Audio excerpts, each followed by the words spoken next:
So you want to quit your job, but I'm here to help you prepare before you quit your job and start your business in 5 killer steps before you make the wrong mistakes. Welcome to this channel. My name is Loudwine, where I help women just like yourself transition from corporate life to entrepreneurship by helping you launch and grow profitable businesses. So today I'm going to help you to understand how to prepare to quit your job in 5 killer steps before you start your own business. Okay. So I have 5 different things that you can do to prepare to transition nicely into entrepreneurship. Okay. Thank you for finding my video. Don't forget to like it, share this video to anyone you find that could find this video valuable. Comment on any key takeaway that you got from watching this entire video to the end. And also subscribe to join the founders community because if you start a business, that makes you a founder. All right. And don't forget to click on the notification bell to make sure that you are notified every time that I drop a new video. Let's get started. So, before you make any sudden move into quitting your job abruptly, I need you to build a 6 to 12 months financial safety net. I know. We are adults and adults make sound decisions. We do not quit unless we have money. Okay. We do not leave a job fully unless we have money. And to prepare yourself, you can do this in 2 ways, right? So, in other videos, I mentioned that you can test your ideas. So, in the midst of testing your business ideas and see which one you want to stick with at the end, I need you to make sure that you are also making money in your testing phase. Okay. So, use this money to save up for 6 months, at least 6 months. Save up all that business money for the full 6 months. Do not use it. Do not use it unless you're using it for actual business expense. I mean, don't use it for your own personal bills. So if you have a job right now, still keep the job to pay for your regular bills as you've been paying. But whatever extra business idea that you've been testing out with making money with it slowly, save all that money. Keep that money in its own separate business account. Because what you want to do is you want to make sure your business ideas are validated. And if they are validated and you make money with them, you can surely save all that money and see how much you can make in just validation phase. Okay. In your validation phase, make sure like this is something that can actually grow over time and you're not seeing like months of great money and then you have months of complete desert, right? So this is how you know if you're going to have desert months or if you're going to have amazing month or it's been consistently giving you slow growth over time. So with that says, okay, if you by chance haven't made the list of all your skills and passions yet to figure out how to create a video, I will tag up here the video so you can watch it so you can find a way um, to find your next business idea. Okay. Now, if you've never done the testing phase, you just found me, if you need to get a second job, do so because I need you to have extra money for 6 months worth, at least 6 to 12 months worth of your most important bills. I think the top 3 bills that most people have, it's the lodging, which is either your rent or your mortgage if you own a home, and car, if you have a car note and car insurance. And the third, I believe, is your cell phone bill. Everything else can be workable, but at least like you need a cell phone because this is how people are going to call you to do business with you. So it has to stay active, right? And you need a car to move around. If you have a full life, if you still have a job, you need a car. So you have to make sure that you can be able to cover the car bills and also your lodging. The last thing you want to do is to become homeless because you cannot afford your home when you become an entrepreneur because you didn't test out your idea at first and you went full force and you didn't really you didn't do your due diligence. And this is how some people hurt themselves in the long run because they don't take the time to really save up and have that safety net. What happens is if you are paying, let's say, $2,000 in rent or mortgage, you got to find a way to make an extra $2,000 a month, right? So in the idea phase of testing your business idea and validating your business idea. So see how you can make an additional 2,000 with the idea. So if you're able to do so consistently, save that money because if all else fails, you can use that towards your payroll to pay yourself so you can make sure you stay afloat if you have months of deserts and you're not making any money, right? Once you go full time, once you go full time as a business owner, then you can prepare yourself just in case you have desert months and you cannot afford to completely pay all your bills. But at least the top three should definitely be covered. Groceries is another one, but groceries, I'm sure you can manage that if you just get a part time job, if you are a full time entrepreneur. If push comes to shove, you can always do that as an additional buffer. But I wouldn't want you to have a buffer unless you like really plan out. So for the next year or so, as you getting education from this channel on how to launch and grow your business, um, take all the notes as you can from this channel. This is all free, so might as well, right? Unless you choose to pay for the additional stuff. But if this is all free, take all the notes, right? Learn how to grow your business, sell your business idea, slowly over time and save at least 6 to 12 months. That way, if any expenses that you would need for your first full-time year in business, you already have it saved. You already have an idea of how much you can make. And if push comes to shove, you would already have money to spend on advertising because you made money that you didn't advertise with before. So you have an extra cushion to use if you want to spend money on advertising because you saved for 6 to 12 months prior to you becoming a full-time entrepreneur and quitting your job. Okay. So definitely save 2,000 for your rent or mortgage. Save for yourself. I think an average cell phone is $200. And I think I said the car note on average maybe $700. If the car note is 300 and your insurance 300, I don't know how many cars you have, but give and take 700. So automatically that's $3,000 right there. So see how you can make $3,000, an additional $3,000 a month from your business idea to make sure that it can be validated. So that way you have a cushion. So an extra $3,000 times 12, that's $36,000. If I'm doing my math right. Yeah. An extra $3,000 times 12 is $36,000. So what would you do with an additional $36,000?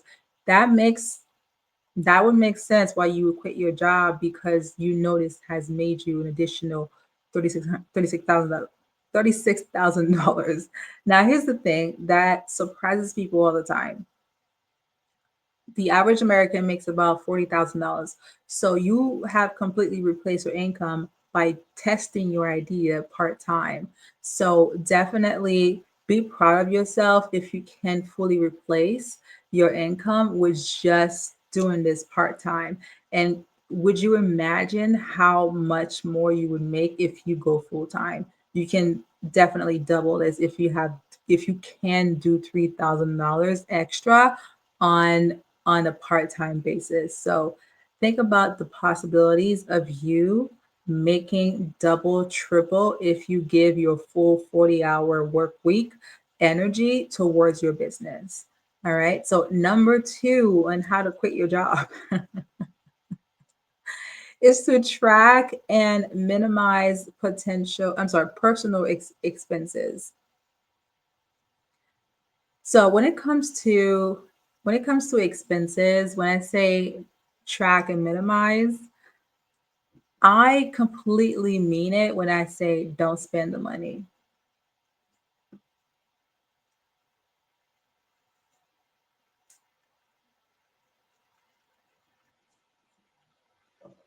Yeah. Do not spend the money because you need to be disciplined. You do not need an extra bag. You do not need an extra trip all because you have disposable $3,000 income. You have no use for it. I promise you that. Anytime some people come up with some extra money, all of a sudden, like, ooh, they got finer taste. Their taste buds change. They're like, ooh, I'm feeling steak tonight, or I'm feeling seafood boil tonight. No, you don't. No, you don't. You don't need an extra pair of Gucci glasses. You don't need some Manolos. You don't need some Blonics. You don't need anything else. You really don't. Have the discipline. Don't spend money on personal rewards ahead of time. You can reward yourself after your full year as being a full-time entrepreneur. That's when you can save money. That's when you can spend on some rewards for yourself. You actually, to be honest, you get one reward, one full reward a year, and you decide what that reward is. And you take that from your payroll, not from the full company revenue. You take that from the payroll that pays you. Okay? That's your reward. You get one reward a year. Okay? Discipline yourself. You get one reward a year of what you want to reward yourself from doing a good job, from not shopping for stupid things like a new purse or new shoes or a vacation ahead of time. You don't need a vacation. You need to work, period. You need to get your ass to work, period. And yes, I'm talking to you. You need to get to work. Okay. Your first year as a part time, you straight working. No time for games, no time to be outside. You working. Okay. The second year is your full time in business. There's no working. There's no like having fun. Okay. You straight working 40-hour a week. Like you are hustling.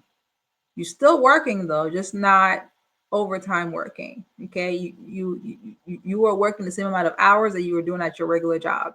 The third year in business, that is where you can expand slowly. And when I say expand, maybe adding one employee, like an assistant. That's it. You don't need to have 5 employees in your third year. You might need one assistant to help you manage, but honestly, if you automate your business, you may not need one until your fourth year. Once you get past your third year and you're still standing strong and you have tripled your first annual income, definitely take it as gold and go for it. Take it as gold and go for it. Find the right funding opportunity for you and then start taking it off. But honestly, while you validating your business idea, testing stuff and making sure it works, don't spend anything. Don't spend anything for that year. Just accumulate your money because you need to build discipline. You don't need anything else. I promise you don't. You really don't. Don't gaslight yourself to think that you need something. You really don't. You don't need a new watch. You don't need to upgrade your car. You don't need new wheels. You don't need nothing. You don't need new tires. You don't need to upgrade nothing. You don't need a new china. You don't need a new couch. You don't need that. Okay? Self gratification will come later. Self delay it. Delay gratification. That's your key right there. Delay gratification is what you need. Mm-hmm. To discipline yourself because you're doing too much. Okay? Number three is to identify potential funding sources for your business. So sometimes you can use your savings to start. You can try to apply for a loan. I would not tell you to apply for a loan immediately in your testing phase. The testing phase is to test your abilities, honestly. It is to test your skills. It is to test your work ethic. That's what that is. Your testing phase is to literally test how can I manage my job and doing this on the side. Are you strong enough for the workload?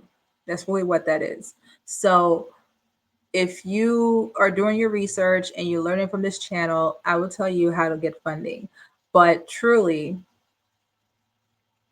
most of the funding you will need is probably going to be grants and some other minute things you need to do to prepare yourself to get approved for bigger funding. Don't overspend money. So if you cannot learn how to sell without expending out of your own pocket to spend, the only thing you should be spending is if you're getting inventory. That's about it. Inventory, registration, and some small things. But outside of that, I don't think you need a huge amount of funding of anything more than $10,000. And you can definitely get that through grants. So yeah, don't do that to yourself. All right. Next up is to establish a lean budget for your startup. The lean budget, when I say lean, I mean like no more than 5K for the year. No more than 5K in the budget. That's it. 5K spread amongst all the months in the year, you're looking at $400 a month. If you can afford spending $400 a month on your testing phase, good. If you can afford only an extra 150, then that's all you can do. That's all you can do in your testing phase. You have to give yourself a limit. That way you don't overwhelm yourself or you start having to feel burnout because you're exerting too much.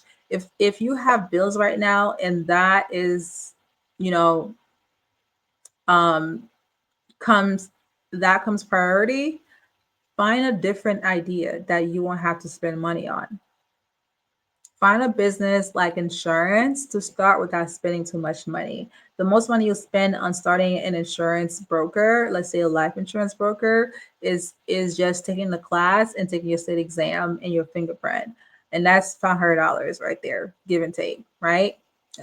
Depending on who give you the coursework, that could be $300 or $500. And then the state test, I think, is $60. The fingerprint is $40.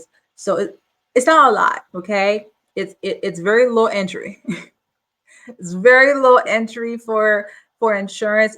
If you want to try that as a business idea, see if you like doing insurance, that's the way to test out that year and make money quickly because insurance pays really well. On average, if you sell one life insurance policy, you can make as low as $300 or as high as $1,200, depending on if you're selling to someone that's young, who's less than 30 years old, or if you spent or you are selling to a family of four. A family of four, you're definitely making over $1,000 in one policy. So make the choice. But yeah, so definitely keep making the money so you don't have to apply for funding. But we go over that later on when it comes to having that lean budget. You have to be specific. Like that budget needs to be extremely tight. So definitely figure out like what that budget looks for you and how much you're willing to spend every month because if you don't have it to spend, you just don't have it to spend and it's okay. So do insurance, test it out, test test everything. All right. So number five. Oh, we're almost done. Look at that. We're done. So number five is to consider setting up a side hustle as a bridge. So if by chance you've realized, you know what, maybe this testing phase is going to last me more than a year, that's okay. If you realize, you know what, maybe I just need a side hustle. Maybe I just need um, a second job or a third job, whatever. Do what you feel is best because only you know how big your vision is. Only you know what your mission statement is. Only you know how much of an impact you want to make. So I cannot judge your process. I can only give you my direction, my recommendations on what I think you should do. However, if your testing phase is taking longer than a year, that's okay. If it's, taking a while for you to find your groove, to see like, okay, this idea, yes, I want to test it out, but it hasn't been working, and you get frustrated, you want to restart, try a different idea, and then you're like, okay, this is making money, but I don't have the time for it. Things happen, kids, life be life, and right? Take your time. No one has a deadline over your head. I don't even have a deadline over your head. I'm not giving you a deadline. I'm just giving you an ideal perspective on how long it should take you to build that safety net before you quit your job. If you say, Ludwin, you know what? I love what you're doing. I love the education that you're giving us, the coaching, and the pouring of information. I need more time. No problem. You can take all the time in the world. Take all the time in the world, because I will always be here. This channel will be here for years. I want to make an impact for years. So the moment you like, you know what? Okay, maybe you'll need another year to be at the job. It's all right. Your testing phase will just be 2 years. By the time you fully quit, you'll have 2 years worth of money saved. Think of it like that. Have 2 years worth of money saved. And then boom, you have enough support to start your business. That's how I want you to start thinking about it. Save as much as you can. Save like nobody's business. Put all the money away. You will be tempted. You will be tempted for sure to use the extra money. Don't fall into the trap. It's a trap, I promise. The extra money look good. That extra check look good, I promise. But if you've been making it work with your job, just make it work with your job. This is for your future. This is for your kids' future. This is for your vision's future. Okay. This is for your legacy. Keep replaying that in your mind. Okay. When you feel enticed to go swipe the other card, don't do it. Okay. Think of my voice telling you, don't do it. Replay my voice. Ludwin said, don't do it. Okay. She said, don't do it. That means what? Don't do it. Don't do it. If you ever feel inclined to go swipe that card and buy yourself some brand new shoes when you know you shouldn't, replay my voice. Don't do it. Don't do it. Don't do it. All right. If by chance you need some guidance from me, yours truly, and you want to start your own business, but you just want to know how to go up step by step, right? I created the Launch Your Business, Unlock Your Potential Masterclass. This masterclass goes hand in hand with everything that I teach on this channel. I want to help you kickstart your lunch journey by teaching you how to overcome the mindset shift that will happen as a new entrepreneur, how to become a better leader or a different leader moving forward, and also the steps on how to brand your company, how to incorporate your company, how to properly legally document your company, how to build a business plan, how to build a pitch deck, how to build your particular agreement, your terms and conditions, all these things, right? And it goes into a full 3 hours. So take your time whenever you purchase the masterclass. You can always go back to it. It is not timed. Okay. There's no rush on your completion in a masterclass. It's not like a webinar where you have to sit in one sitting. You can always pause it and come back. It's an evergreen. You have access to it for up to a year. So don't take a full year to do a 3 hour masterclass. But what I'm saying is there's no time frame on when you lose access to it. Well, you have a year, but technically take your time, pause it, take notes. If you need to come back, always come back, but definitely click the link in the notification. Click the link in the description box to purchase the masterclass and get started on the steps to properly launch your business. All right. You made it this far. I want to say thank you so much for making it to the 25th minute of this video. Be sure to like this video, share it to anyone that you think will find this information valuable. Comment below the best part of what I've said in this entire video. I know I talk a lot. I know I give so much information, but let me know what was a key takeaway that you've gotten from this information. Also, don't forget to subscribe to this channel and join the founders community. And don't forget to also click the notification bell to make sure that you are notified every time that I post. And then I'll see you in the next video. Thank you so much for being here, and I'll see you next time.